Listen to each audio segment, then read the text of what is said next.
여러분, 우리가 왜 예수를 믿어야 하나요? 기독교의 복음이라고 하는 것은 무엇입니까? 하나님은 어떤 분이십니까? 우리가 예수를 믿는다는 것은 과연 어떤 의미가 있습니까? 이와 같은 질문들을 아주 명료하게 풀어주는 삶의 이야기가 있습니다. 이것이 곧 오늘 우리가 읽은 돌아온 탕자의 비유입니다. 왜 탕자의 이야기가 우리에게 진한 감동을 주는 것입니까? 바로 진리는 이론적인 지식이 아니라 우리의 삶 속에서 아버지와 아들의 사건처럼 경험되어지는 것이기 때문에 감동이 있는 것입니다. 오늘 본문에서 아버지는 하나님을 가리키는 것입니다. 아버지를 떠나 먼 나라에서 방황하는 탕자는 저와 여러분을 포함한 인류를 가리키는 것입니다. 그러므로 오늘 말씀은 한 탕자의 이야기가 아니라 바로 우리 자신의 이야기인 것을 깨달아야 될 줄로 믿습니다. 우리는 이 탕자라고 하는 인물 속에서 자신의 초상화를 발견하게 됩니다. 먼저 아버지를 떠난 이 아들의 모습을 살펴보겠습니다. 오늘 성경 말씀 13절로 14절 말씀에 보면 거기 그렇게 기록되어져 있습니다. 그 후에 며칠이 못되어 둘째 아들이 재산을 다 모아가지고 먼 나라에 가 거기서 허랑방탕하여 그 재산을 허비하더니 다 없이 한 후 그 나라에 크게 흉년이 들어 저가 비로소 궁핍한지라. 아버지의 유산을 나누어 가진 둘째 아들은 몇 날이 못되어 재산을 다 모아가지고 먼 나라로 떠났습니다. 여기서 먼 나라는 무엇을 의미할까요? 먼 나라. 여기서 먼 나라라고 하는 말은 아버지로부터 가능한 멀리 떨어져 있는 나라를 가리키는 거죠. 그렇습니다, 여러분. 오늘 이 13절 먼 나라는 바로 하나님 아버지를 떠나고 싶은 인간의 욕망을 표현해주는 단어일 것입니다. 그러나 여러분 한번 생각해 보십시오. 이 탕자가 가지고 떠나온 모든 것들, 그리고 탕자가 허랑방탕하게 허비해버린 모든 것들은 바로 아버지의 것이라는 것입니다. 아버지로부터 온 것입니다. 그렇습니다, 여러분. 인간은 하나님 아버지로부터 참으로 많은 분깃을 받은 존재입니다. 과연 그 지혜와 능력은 만물의 영장으로서 손색이 없는 것입니다. 그러나 인간은 창조주 하나님께서 우리에게 부여하신 분깃들을 하나님 없이 사용함으로써 변질되고 타락되고 마른 것입니다. 하나님께서 인간에게 허락하신 이성은 무신론적인 변증으로, 그리고 영성은 우상숭배로, 그리고 예술성은 하나님의 창조가 배제된 감각활동으로 전락해버리고 말았습니다. 탕자 인간이 하나님으로부터 멀어졌을 때 어떤 결과가 생겼습니까? 오늘 15절 말씀 보니까 그렇게 기록하고 있습니다. 가서 그 나라 백성 중 한 사람에게 붙여 사니 그가 그를 들러보내어 돼지를 치게 하였는데라고 말씀하고 있습니다.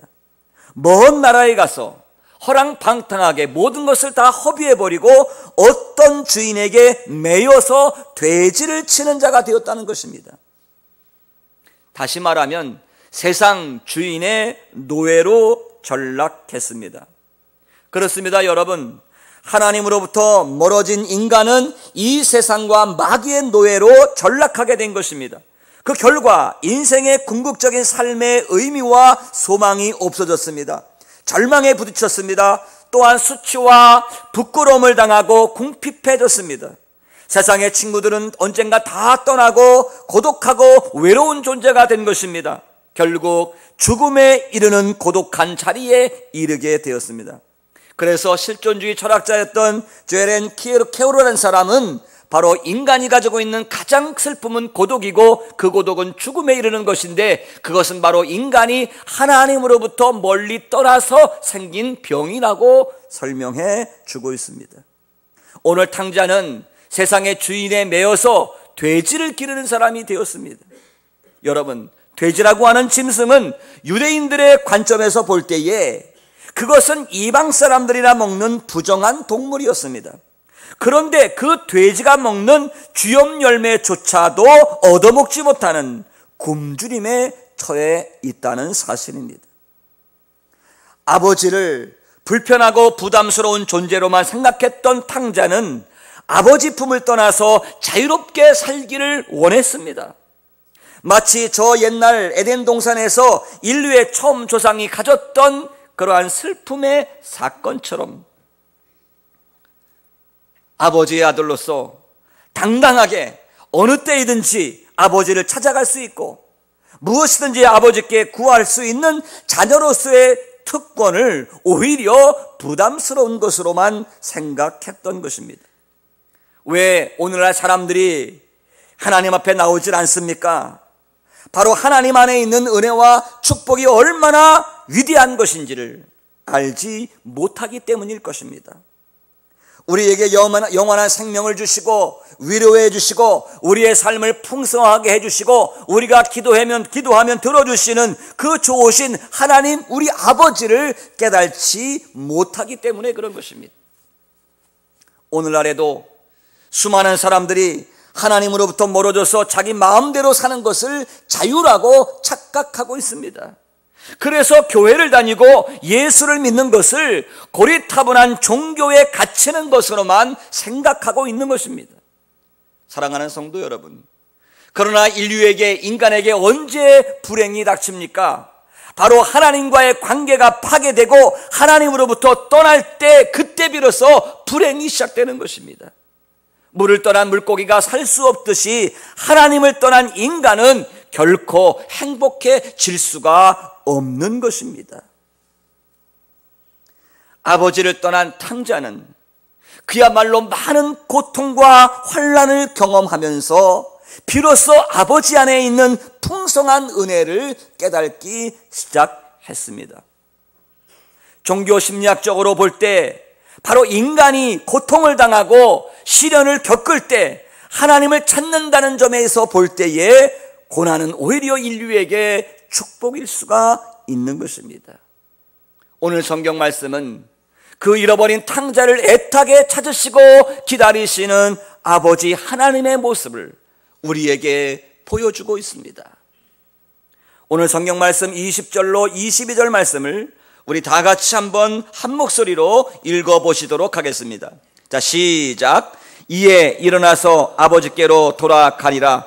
아직도 거리가 먼데 아버지가 그를 보고 측은히 여겨 달려가 목을 안고 입을 맞추니 아들이 이르되 아버지, 내가 하늘과 아버지께 죄를 지었사오니 지금부터는 아버지의 아들이라 일컬음을 감당하지 못하겠나이다 하나 아버지는 종들에게 이르되 제일 좋은 옷을 내어다가 입히고 손에 가락지를 끼우고 발에 신을 신기라. 그리고 살찐 송아지를 끌어다가 잡으라. 우리가 먹고 즐기자. 오늘 성경 말씀 20절에 보니까 아직도 거리가 먼데, 아직도 상가가 먼데 아버지가 저를 알아봤다는 것입니다. 그렇습니다, 여러분. 하나님 아버지는 마중 나가셔서 기다리고 계십니다. 그리고 집을 나간 아들의 오는 그 길목을 집중하고 있었기 때문에 아들을 쉽게 알아볼 수가 있었던 것입니다. 이처럼 우리가 아무리 멀리 떠나 있다 할지라도 하나님께서는 우리를 잊지 아니하시고 항상 자비의 눈으로 지켜보신다는 사실입니다. 세상 부모의 마음이 어떻습니까? 건강하고 말 잘 듣는 아들보다 오히려 병들거나 속 썩이는 아들, 집을 나간 아들 때문에 가슴 아파하면서 잠 못 이루는 것이 아버지의 마음이 아니겠습니까?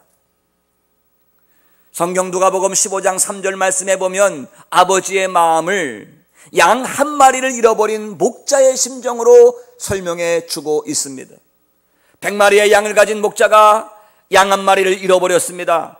그랬더니 99마리의 양을 그대로 남겨두고 그 한 마리의 양을 찾아서 험산 출령을 찾고 찾아 헤매입니다. 마침내 양을 발견한 목자는 너무 기뻐서 그 양을 어깨에 메고 즐거워하며 집에 돌아와 잔치를 했다는 것입니다.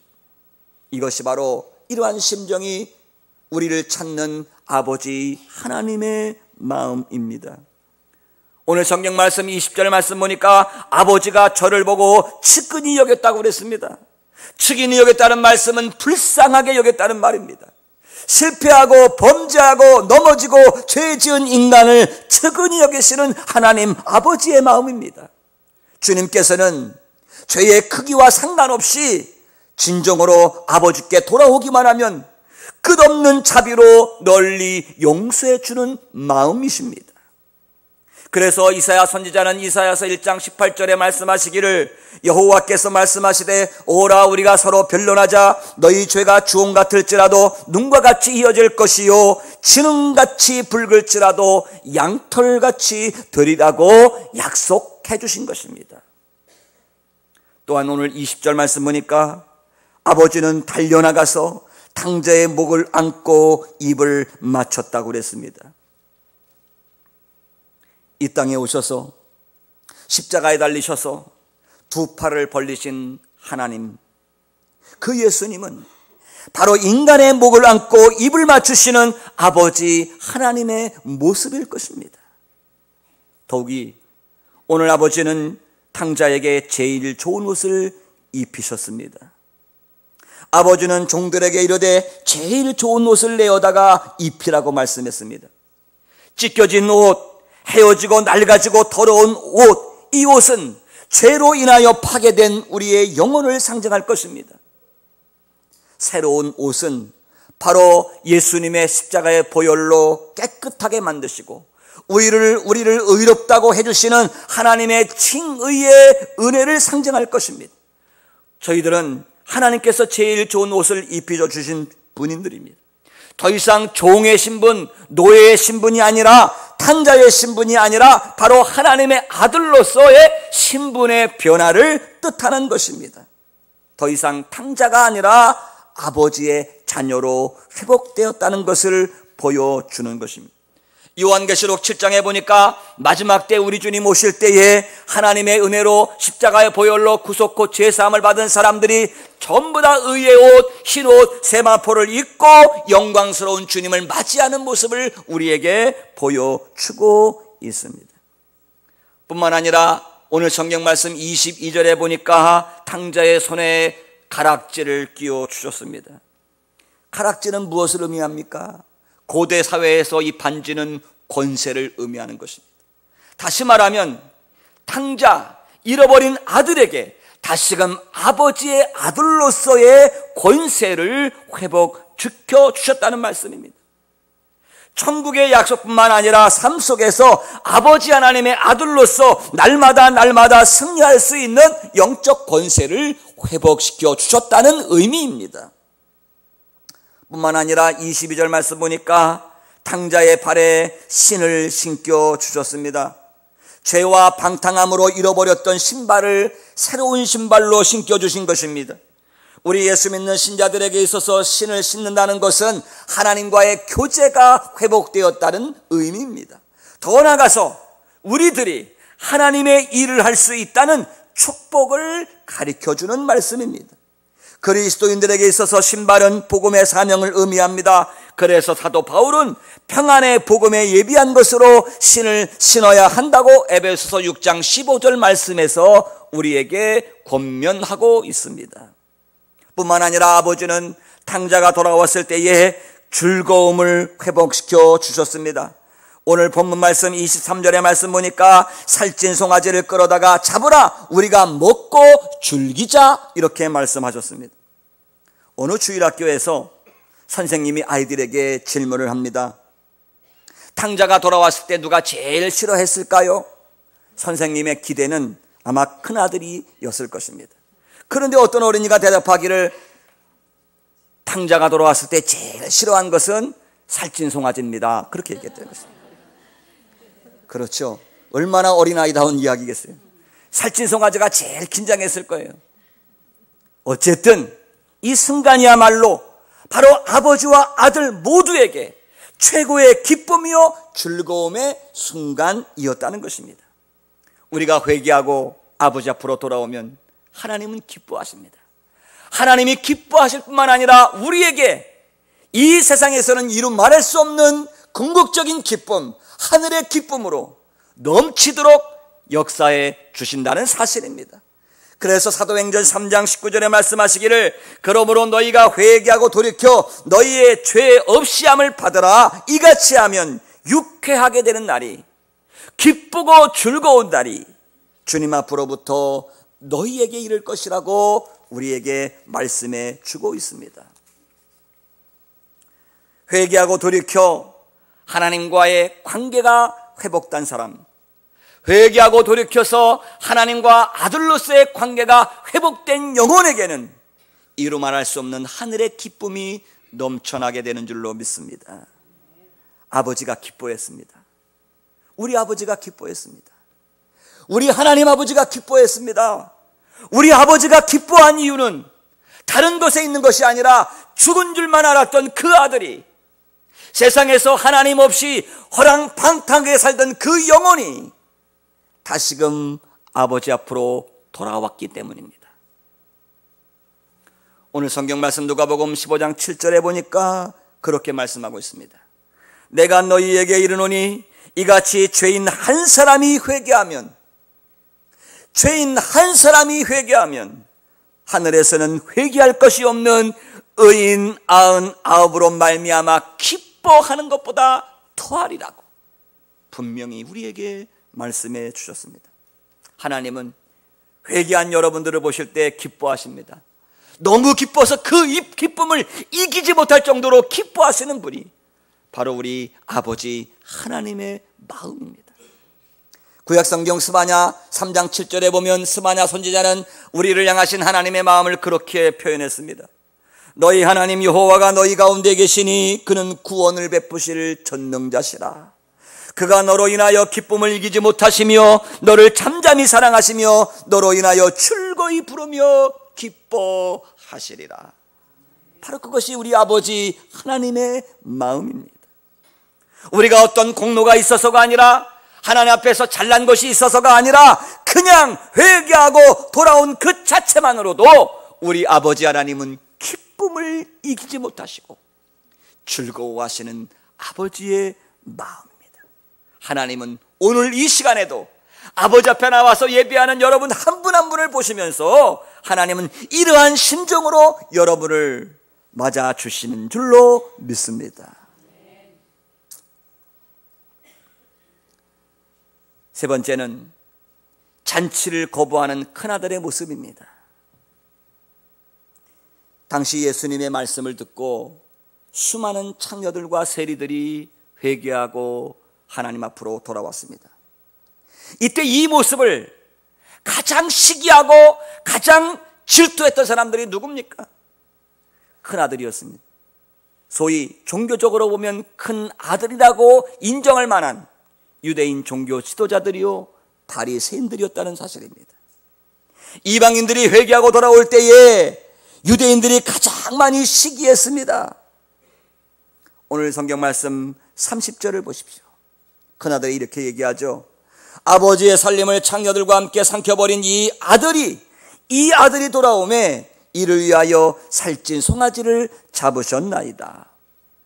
재미있는 사실은 다른 사본에 보니까 이 아들이 돌아오매 라고 하는 말이 어떻게 써 있는가 하면 이 아버지의 아들이 돌아오매 라고 기록하고 있습니다. 그러니까 이 큰아들은 자기 동생을 가리켜서 아버지의 아들이 돌아오매 라고 했던 것입니다. 이 말이 무슨 말입니까? 이 큰아들은 돌아온 탕자가 아버지의 아들은 될 수 있을지 몰라도 저의 동생으로는 받아들이지 않겠습니다 라고 하는 말입니다. 그래서 이 큰아들은 자기 동생이 돌아올 때에도 밭에 나가 있었습니다. 그리고 밭에서 돌아와서도 화를 내면서 아버지가 베풀어놓은 그 잔치에 즐거움으로 참여하지 않았다는 사실입니다. 왜 그랬을까요? 두 가지의 이유가 있을 것입니다. 첫째는 큰아들은 아버지가 불공평한 사람이라고 생각했습니다. 방탕하고 돌아온 아들은 벌을 받아서 쫓아내야만 하는데도 불구하고 자기같이 열심인 아들은 상을 줘야 하는데 아버지가 그렇게 하지 않았다는 것입니다. 이것이 당시 바리새인들의 생각이었고 유대 종교 지도자들의 생각이었습니다.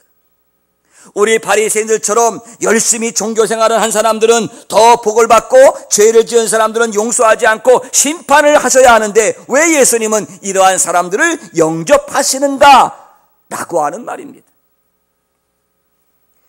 이 큰아들이 잘못 생각한 것은 아버지의 심정을 몰랐다는 것입니다. 그저 아버지는 아들이 밭에 나가서 죽도록 일을 해야만 좋아하는 그러한 이기적인 아버지로만 생각했습니다. 그러나 아버지의 마음은, 아버지가 원하시는 것은 일을 많이 하는 것보다도 아들이 아버지를 닮아가는 것입니다. 그것을 아버지는 기뻐하신다는 사실입니다. 그런데 유감스럽게도 이 큰아들은 일은 열심히 했지만 아버지를 닮지 못했습니다. 아버지의 마음을 헤아리지 못했다는 것입니다. 또 한 가지 이 큰아들은 작은 아들이 돌아오면 자기의 몫이 줄어들 것이라고 생각했습니다. 큰아들은 사람보다도 물질에 더 관심이 있었습니다. 그는 만약에 잃어버린 물질이 돌아오고 동생을 잃어버렸다면 더 기뻐했을지 모릅니다. 그런데 아버지가 말씀합니다. 31절에 아버지가 이르되 예, 너는 항상 나와 함께 있으니 내 것이 다 내 것이로되. 이게 무슨 말일까요? 아버지가 큰아들에게 얘기합니다. 너는 내 사랑하는 아들이고 너는 늘 나와 함께 있으며 내가 가지고 있는 모든 것이 다 내 것이 아니냐, 이렇게 말씀하시는 것입니다. 그렇습니다, 여러분. 큰아들은 이미 아버지께로부터 많은 사랑을 받은 사람입니다. 그러나 자신이 사랑받는다는 사실을 너무 당연한 것으로 생각했기 때문에 큰아들은 아버지를 향하여 감격과 감사가 없었습니다. 마치 사랑하는 아내가 항상 곁에 있으니까 결혼하고 10년, 20년 흘러가면서 아내에 대한 고마운 것을 당연한 것으로 생각하고 있는 못된 남편들처럼 하나님이 늘 있으니까, 늘 내가 교회 안에 있으니까 하나님이 우리에게 평소에 베풀어 주신 사랑을 당연한 것으로 생각하고 예수를 10년, 20년, 30년 믿다 보니 하나님을 향한 감격과 감사를 어느새 다 잃어버리고 하나님께로부터 오는 모든 은혜가 당연한 것으로 생각하는 것, 큰아들과 같은 사람입니다. 감격 속에서 아버지와 교제하며 아버지의 마음을 닮아가고 사랑이 넘치는 아들이 되는 것을 아버지가 좋아하시는데, 이 큰아들과 같은 사람은 종교생활만 열심히 하면 하나님이 좋아하신다고 착각하고 있는 것입니다. 아버지가 진정으로 원하는 것은 일이 아니라 그 무엇보다도 아버지의 마음을 닮아가는 것입니다. 그러므로 우리가 하나님으로부터 받는 최고의 축복, 성화의 은총, 성결의 은총은 바로 하나님을 닮아가는 마음입니다. 이런 사람이 진정으로 성숙한 신앙입니다. 하나님은 죄인 하나가 돌아왔을 때 제일 기뻐하는 분입니다. 이것을 깨닫지 못하고 아버지의 마음을 닮지 않았다면 우리도 역시 큰아들과 같은 불행한 성도일 것입니다. 이제 말씀을 정리해 보겠습니다. 오늘 이야기의 궁극적인 주제는 이야기 속의 한 탕자가 아니라 바로 우리를 찾으시는 하나님 아버지의 마음입니다. 하나님은 지금도 아버지를 떠나서 잃어버려진 아들을 간절히 찾고 계십니다. 아마 하나님을 인간의 모습으로 비유한다면 집을 떠나고 아버지를 떠나고 하나님을 떠난 인류를 기다리면서 잠을 못 이루시고 온통 눈은 충혈되어 있고 아들이 돌아오는 그 길목을 지금도 뚫어져라 집중하고 계시는 그 아버지, 그 마음이 하나님의 마음이라는 것입니다. 사랑하는 성도 여러분, 혹시 우리는 마치 이 큰아들처럼 아버지께서 그렇게 간절히 찾으시고 애타게 기다리시는 잃어버린 자녀들에 대하여 무관심하고 있지는 않습니까? 아니, 그 아들이 돌아오면 내 몫이 줄어들 것이라고 하는 옹졸한 시기심과 종교적인 열정에 사로잡혀 있지는 않습니까? 어떤 성도가 성숙한 성도입니까? 아버지의 마음으로 영혼을 섬기고 아버지의 마음으로 교회를 섬기는 사람이 진짜 성숙한 신앙인일 것입니다. 누가 우리 하나님 아버지의 마음을 시원하게 해드릴 수가 있습니까? 누가 우리 하나님 아버지의 마음을 기쁘시게 해드릴 수가 있습니까? 다른 데 있는 것이 아니라 바로 잃어버려진 둘째 아들, 잃어버려진 하나님의 아들들을 아버지께로 인도해오는 사람일 것입니다. 사랑하는 성도 여러분, 담임 목사로부터 시작해서 우리 모든 성도들이 이 좋은 계절에, 이 따뜻한 봄날에 아버지의 심정을 품고 잃어버렸던 영혼들을 주님께로 인도할 수 있는 그런 성도가 되시기를 바랍니다. 아버지의 마음으로 잃어버린 아들을 찾아 나서는 교회가 되실 수 있기를 바랍니다. 그래서 기도하는 중에 5월 31일 주일을 잃어버린 하나님의 자녀들을 아버지께로 다시 이끌어내는 날로 정했습니다. 우리가 이 일에 순종할 때 우리 하나님 아버지께서 얼마나 기뻐하시겠습니까? 그래서 전도 축제의 이름을 해피데이라고 정했습니다. 해피데이, 행복한 날이에요. 하나님도 행복하고 우리도 행복하고 잃어버린 영혼이 다시 회복되는 날입니다. 그리고 돌아오는 부활절 4월 5일 날을 기해서 정식으로 해피데이를 선포할 예정입니다. 우리 각자가 타신자를 가슴에 품고 기도하고 그리고 5월 31일 날 하나님 앞으로 인도하는 날입니다. 올해 우리 교회의 전도 목표는 20% 성장입니다. 20% 이상 잃어버려졌던 영혼들을 하나님께로 인도하는 것입니다. 분명히 하나님께서 약속하셨습니다. 우리가 아버지의 심정으로 찾아가면 하나님이 그렇게 이루어 주신다고 분명히 약속했습니다. 하나님이 하실 것입니다. 우리의 마음속에 하나님의 마음으로 불타오르면 하나님께서 그렇게 역사해 주실 줄로 믿습니다. 정말로 기뻐하실 우리 아버지 하나님을 생각하면서 우리 교회 영혼을 향한 전도의 불이 붙기를 주님의 이름으로 축원합니다.